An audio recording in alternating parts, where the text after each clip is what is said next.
Hello, my spark-touched witches and flame-hearted wanderers. Welcome back to Raven's Ramblings, where we stir the cauldron, sip the tea, and light the way through the witch's year. I'm Raven, your guide on this magical journey through the seasons, and today we are going to discuss Imbolc. So, Imbolc is kind of a quiet little Sabbath that kind of sneaks in on us in the 1st of February, or the 1st or 2nd of February. So at that point, for most of us, in the northern hemisphere anyway, winter's still kind of holding on, but things are starting to stir a little bit. So this one is all about hope and light and sacred beginnings. So everybody cozy up, light a candle, and let's think about those long winter's nights turning into spring. Alright, so Imbolc is the cross-quarter day between Yule and Ostara. So while it's still technically winter, it does start to show those first signs that spring is coming. The word Imbolc is believed to mean in the belly, referring to the ewes, which sheep, for those of you who don't know what a ewe is, being pregnant and the earth kind of beginning to wake up beneath that snow, and things just start popping through a little bit. Everything starts to get those little green buds and that kind of stuff. It's also a time of purification, inspiration, planting seeds. It's a pregame or a precursor to spring. So, you're not really sowing those fields yet, but you're getting ready for it kind of thing.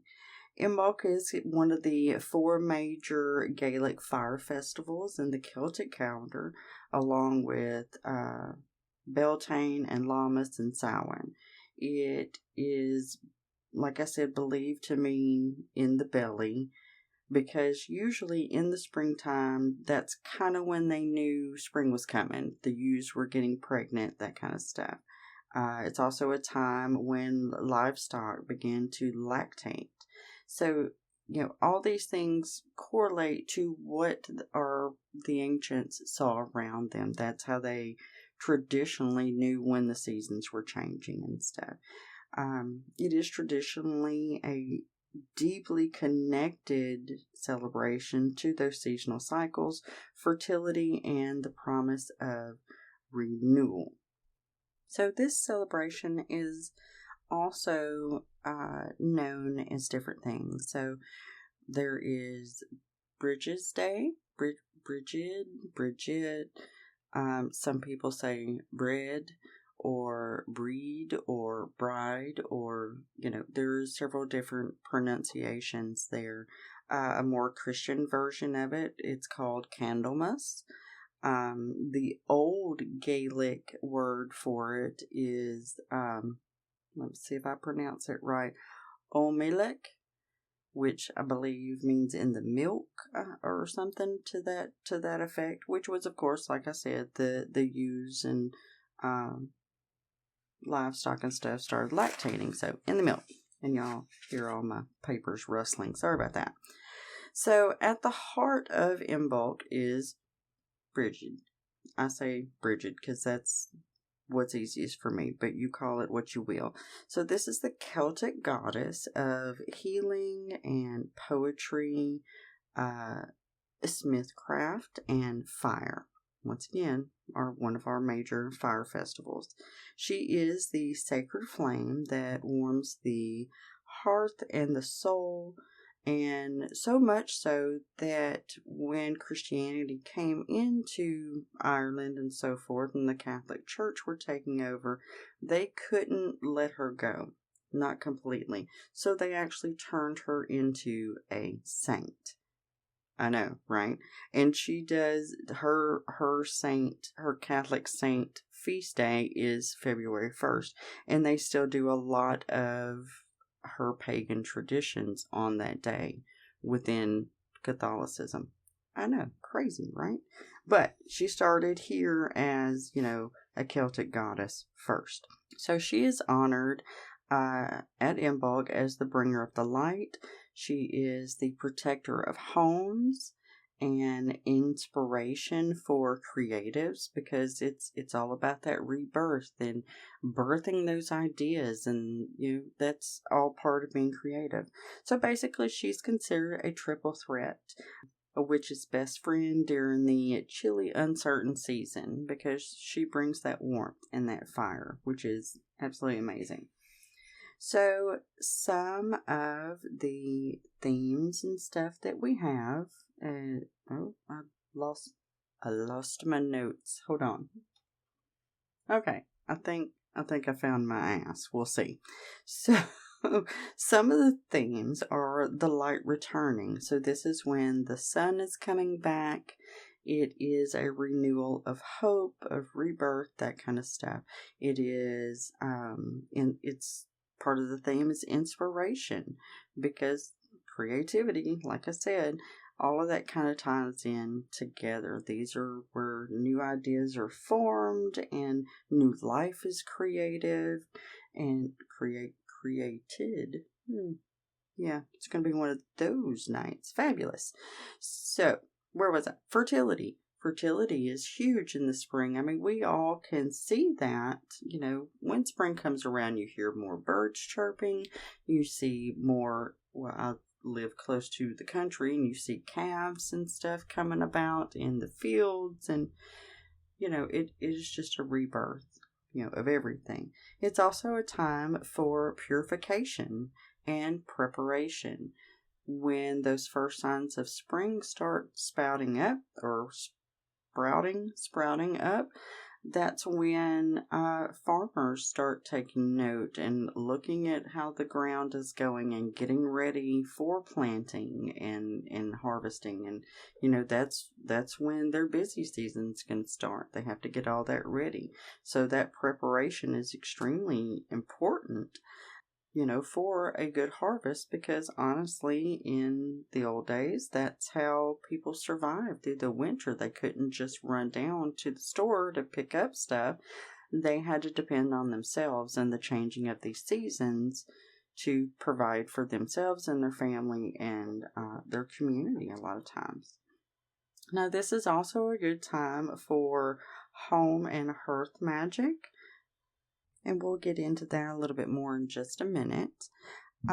Some of our symbols and correspondence that go along with Imbolc. Colors.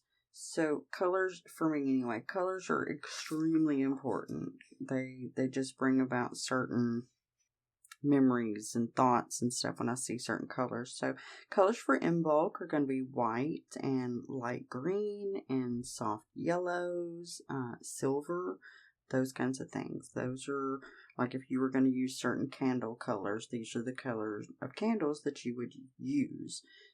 These are just different things you can use on your altar, in your rituals, or in your decor, or whatever. Some of the herbs that go along with Imbolc are snowdrop, basil, which honestly goes with many, many things, and rosemary, which again goes along with a lot of things. Chamomile and angelica, crystals, amethyst, moonstone, citrine, garnet, and if y'all know anything about me, purple is my thing, so I have a crap ton of amethyst all the time, everywhere. No matter what's going on, there's going to be amethyst. So I'm kind of set on that one. Different symbols of Imbolc are going to be candles, flames, seeds, the Bridget's cross, snowdrops, milk. Milk is always a good offering around Imbolc. Tools that you're going to be using or can use or whatever. Brooms for cleansing. Now, some people have, just their day-to-day brooms, and that's great, and they may use that for magical working. Whatever. If that's what works for you, fabulous. If you want something special, something different, something for magical use only, you can get a besom or just another broom. Honestly, it's the intention behind it that really means the most. So you can use those ritual brooms for stuff during this time, or any time really, but yeah, you see what I'm saying. The hearth fires, cauldrons, Bridget's dolls, which we'll talk about in just a second. So with these things, oh wait, I forgot about the animals. Some of the animal correspondence, because this is a new one for me. Some of the animal correspondence for Imbolc are the ewe, like we talked about, swans, serpents, and get this, groundhogs. Groundhog Day right there. Wonder why. So, where was I? Oh, yes. Ways to celebrate for Imbolc. So you don't need a full coven or a ceremonial circle to honor Imbolc. You just need your intention, warmth, and a little spark. All right. You don't have to have that full coven to do these things. You can do these things at home on your own, however you want to do it. So, a couple of ideas. Find my other. Hey, look, there's my other paper. Okay, so lighting a candle for Bridget. That's one of the best ways, because we cannot all light a huge bonfire to celebrate. That's just not feasible for most people. Some people can do hearth fires, which is great. You know, I consider my fireplace my hearth of my home, and have blessed it as such, but we don't actually burn anything in it. It has electric candles and stuff in it, because I don't know if y'all know this, but wood fires are messy. And my wife can't stand the smell of smoke, so no actual hearth fires in my house. But I can light candles. It's very simple, but it's very powerful. So to do that, you could take a white or a red or a green or whatever candle speaks to you, and dedicate that to Bridget, and speak your intentions for the coming season, for getting ready for spring. What is your focus? Where are you going with your life? What are you wanting to achieve? Set those new intentions and let that flame awaken your inner fire, invoking her through that candle, and let her come to you and help you achieve those things. Okay. And a lot of people will do their spring cleaning around this time. So cleansing and blessing your home, because Imbolc is really big on purification. So take that little broom and do a broom sweep. Get your mundane broom, sweep everything actually physically clean, and then take that spiritual broom and sweep it through each room and cleanse out the energy, not just the dirt. Does that make sense? I have a little handheld broom that a friend of mine gave me a few years ago, and it is absolutely amazing, and I will sweep through my whole house with that. It's just a little handheld one, but it is very special. It means the absolute world to me that she gave it to me. It is black and purple, and I just love it. So do a little broom sweep like that. Sweep that energy out. Do a smoke cleanse. Now, of course, white sage is part of a closed practice, but some people will use a blue sage, or some people use rosemary. I use a lot of cedar, and I actually have some rosemary bundles and stuff, and I've got some juniper bundles that I have started using. So you don't have to use sage. Okay, because a lot of people see that as a closed practice for Native Americans or indigenous people, those kinds of things. But use some type of smoke cleanse, even from incense. That smoke, that works. I used that last week on some stuff. You can sprinkle some salt water around your home, like in your corners and stuff of each room, and just let that salt water absorb and dissipate that negative energy. So this is not just a physical spring cleaning time, but it is also a spiritual spring cleaning time. So, take that time, take that just a couple of hours even, and just kind of cleanse that energy, that worn out energy. Let it out, get it out of your space. You don't need that. Some people do this and then light candles in every room. Now, that's not feasible for everyone, of course, but some people do it and go, that far with it, and it's to welcome Bridget's presence into their home, which is absolutely amazing. If I did that personally, I would wind up burning my damn house down. Number one, I'm going to forget a damn candle and something's going to catch on fire. Number two, I have cats. And, well, Salem, my little black cat, she is going to get into something and catch something on fire one of these days. So I don't use a whole lot of actual flamed candles. I use a lot of electric candles. My candles that I use for things are usually very small. They burn fairly quickly, so they're not sitting there for a long time. Because, like I said, I'll burn my damn house down. Ain't nobody got time for that.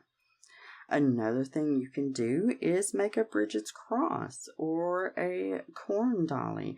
And with those, they're made from straw and stuff and dressed in white. There's a lot of different little instructionals out there, especially for the cross. Normally these things are woven from rushes or straw or grass or whatever. And this is a traditional symbol that people place above their doorways for protection. Okay. If you don't have those reeds and grass and straw and stuff, use yarn or ribbon or paper or whatever you can. And like I said, there's a lot of instructions out there on how to make both the corn dollies and the Bridget's cross. But remember, it's the energy and the intention behind those things that count, because honey, I have tried to make one and I can't get my brain to wrap around it for whatever reason. But so anyone that I've ever made looks horrendous. But it's the intention behind it. It's the energy that's put behind it that really, really counts. That's where the effect is going to come from, that intention. Where was that? Oh, creating an intention jar or a spell bag. This is really good for that time of year, for the beginning of stuff. So you would fill a jar or a sachet with seeds, herbs, and a note of your goals coming up for the coming up year, for the coming up season, and light energy. Picture that burning flame in your mind and push that intention into these things, into that intention jar or spell bag. And keep it on your altar to kind of incubate your dreams until Ostara comes around. And then you can kind of revisit and see how much has changed and stuff. Okay? Some people, I do not personally, because I do not drink milk. But some people enjoy like a milk-based treat because, like I said, in the belly, in the milk, that's where this all originated from. So milk and dairy are very sacred to this Sabbath. It symbolizes nourishment and fertility. So some people will sip a warm cup of milk with honey. I do not drink milk. I think it's gross. I love that people love milk even on into adulthood and stuff, but that's nasty. So, or you can bake something, or even you could eat ice cream. That's dairy. There, I could get behind that. But I usually stay away from the milk type products personally. But yeah, just find those little ways to show that new beginning and honor that and put your intentions behind those things, okay? So, a little bit of reflection. Imbolc reminds us that the light doesn't always just come banging into the room, all right? So we're going from winter more toward the spring, and we all know it is not instantaneous. It's kind of a little flicker at first, all right? And that's okay, because it's okay to be a little unsure or a little bit tired, or maybe you're still healing from something, and that's okay. Every bonfire starts with a small flame or a small flicker. You know, even flowers don't just come out, boom, totally bloomed. They start out small and bloom slowly, and that's kind of what those first stirrings of spring are, that first blooming. And you're allowed to do that also. You're allowed to take your time to heal, or to find surety, or to find rest. You're allowed to take that and bloom slowly. So this is kind of, like I said, the spark before the fire, the breath before the spell. This is the first heartbeat of a new dream. So you can go gently and slowly and take your time with these things, as long as you're making those movements. That's the important part. The movement behind it is the important part of it. All right? So that's it for Imbolc. Next on our Wheel of the Year journey is going to be Ostara. That's our spring equinox, where balance and bunny magic await, is what my notes say, because who doesn't love a good chocolate bunny? So if you felt a spark from today's episode, share it with a fellow flame keeper. And don't forget, I'm right here on Spotify. Subscribe, follow me, leave a review, and follow the flicker of your own fire. So until next time, I say stay warm, because we're talking about a wintry kind of festival here, but honey, it's hot right now. So try to stay cool, stay magical, and may Bridget's light guide you through the shadows. And I'll see you next time. Bye.